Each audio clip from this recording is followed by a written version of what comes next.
In digital Marathi, जनतेच्या हक्काचं व्यासपीठ। उल्हासनगर जवळील आशळे गावात 3 महिन्यांपूर्वी झालेल्या हल्ल्याच्या घटनेत पोलिसांनी निर्णायक पावले उचलली आहेत। सुमित कदम उर्फ लाला आणि त्याच्या टोळीतील साथीदारांनी गावातील अनेक वाहनं व दुकाने फोडली होती। याच वेळी तलवारीसह केलेल्या हल्ल्यात एका महिलेसह अनेक जण जखमी झाले होते। या घटनेनंतर परिसरात प्रचंड दहशतीचे वातावरण निर्माण झाले होते। पोलिसांनी मागील आठवड्यात टोळी प्रमुख सुमित उर्फ लाला कदम याला अटक केली, तर आज त्याच्या टोळीत सामील असलेल्या 3 अल्पवयीन मुलांना ताब्यात घेऊन कारवाई करण्यात आली। अटक करण्यात आलेल्या आरोपींची त्याने दहशत माजवलेल्या परिसरातच पोलिसांनी धिंड काढत नागरिकांना कडक संदेश दिला। सर्व आरोपींच्या पार्श्वभूमीची तपासणी केल्यानंतर अखेर पोलीस आयुक्तांनी मोक्का अंतर्गत 4 कारवाई केली आहे।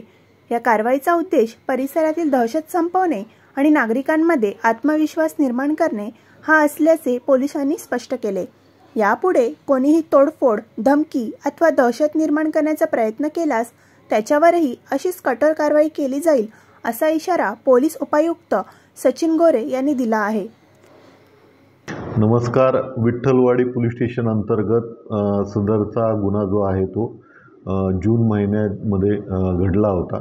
यामधील टोळी प्रमुख जो आहे कदम याच्या विरुद्ध अगोदरचा पूर्व इतिहास पाहता मोका सेक्शन लागणारे गुन्हे होते।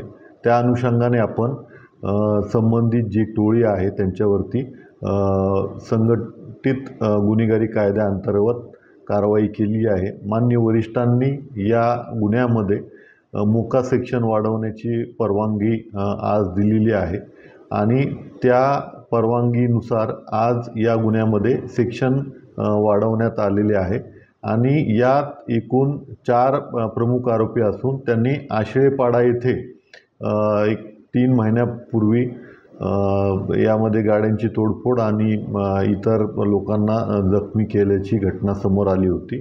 तर त्यात त्यांचं पूर्ण पूर्व इतिहास आणि रेकॉर्ड तपासून आज रोजी मोक्का अंतर्गत आपण कारवाई केलेली आहे। यातला जो मुख्य आरोपी आहे त्याला पकडण्यात आपल्याला एका आठवड्यापूर्वी यश आलं होतं। सध्या तो MCR मध्ये असून आपण या नवीन मोका अंतर्गत च्या गुन्ह्यात जे आहे त्याला पोलीस कस्टडीमध्ये घेणार आहोत।